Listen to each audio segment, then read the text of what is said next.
Break even की setting है 1990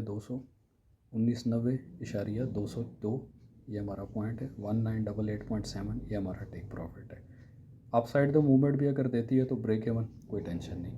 take profit hit होता है तो आउटस्टैंडिंग। मार्केट का ये रिवर्सल आ रहा है अभी इस टाइम पे, ठीक है।